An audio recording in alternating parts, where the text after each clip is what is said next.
Assalamualaikum warahmatullahi wabarakatuh. Saya Nurwin Hafsari, mahasiswi UIN Syarif Hidayatullah Jakarta, PGMI kelas 2B.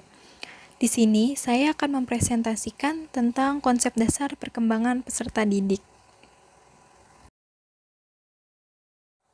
Konsep dasar perkembangan peserta didik ada 4, yaitu pertumbuhan, kematangan, belajar, dan latihan. Yang pertama ada pertumbuhan. Pertumbuhan yaitu perubahan kuantitatif baik perubahan secara alamiah maupun hasil belajar. Yang kedua ada kematangan, yaitu perubahan kualitatif fungsi psikofisik organisme dari tidak siap menjadi siap. Yang ketiga ada belajar, yaitu perubahan perilaku akibat pengalaman baik secara kualitatif maupun kuantitatif. Yang keempat ada latihan, yaitu perubahan perilaku bersifat mekanistis pada aspek psikomotorik akibat pengalaman. Lalu ada ciri-ciri perkembangan. Yang pertama, terjadinya perubahan dalam ukuran besar baik pada aspek fisik maupun aspek psikis. Yang kedua, terjadinya perubahan dalam proporsi, yaitu perubahan seimbang antara aspek fisik dan psikis. Yang ketiga, lenyapnya tanda-tanda yang lama, contohnya pada aspek fisik hilangnya gigi susu, dan pada aspek psikis yaitu bentuk gerak-gerik anak-anak.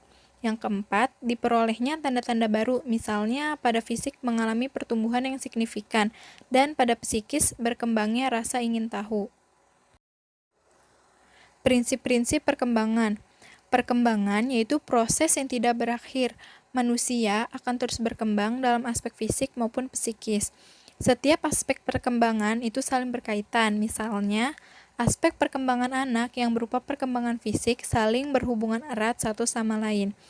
Lalu setiap anak bersifat individual dan berkembang sesuai dengan perkembangannya, dan perkembangannya itu terarah dan dapat diramalkan.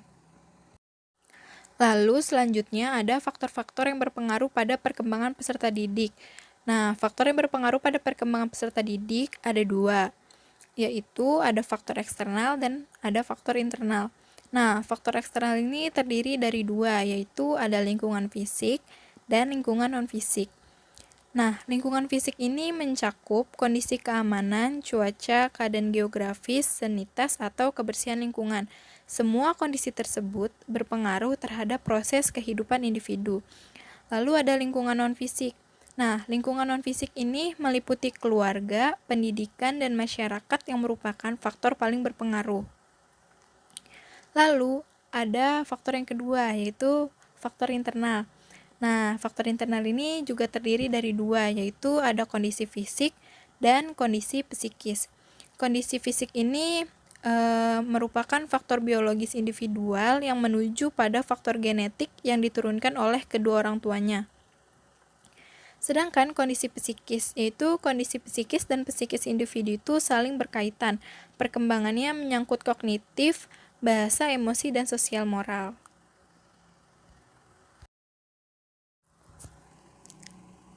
Lalu ada tujuan mempelajari perkembangan peserta didik. Nah, tujuan-tujuannya yaitu yang pertama, dapat merespon perilaku peserta didik secara tepat. Yang kedua, yaitu untuk membantu memahami diri sendiri sehingga dapat berperilaku secara tepat. Yang ketiga, agar mempunyai ekspektasi yang nyata tentang peserta didik tersebut. Dan yang keempat, yaitu membantu mengenali adanya penyimpangan yang terjadi pada peserta didik. Lalu ada manfaat mempelajari perkembangan peserta didik. Nah, ada bagi peserta didik dan ada bagi pendidik. Manfaat bagi peserta didik yaitu memiliki pengetahuan tentang konsep perkembangan peserta didik sebagai individu maupun makhluk sosial. Sedangkan manfaat mempelajari perkembangan peserta didik bagi pendidik yaitu memberikan gambaran tentang proses pembelajaran yang tepat sesuai tahap perkembangannya. Mungkin itu yang dapat saya sampaikan atau saya presentasikan. Kurang lebihnya mohon maaf, semoga bermanfaat. Terima kasih. Wassalamualaikum warahmatullahi wabarakatuh.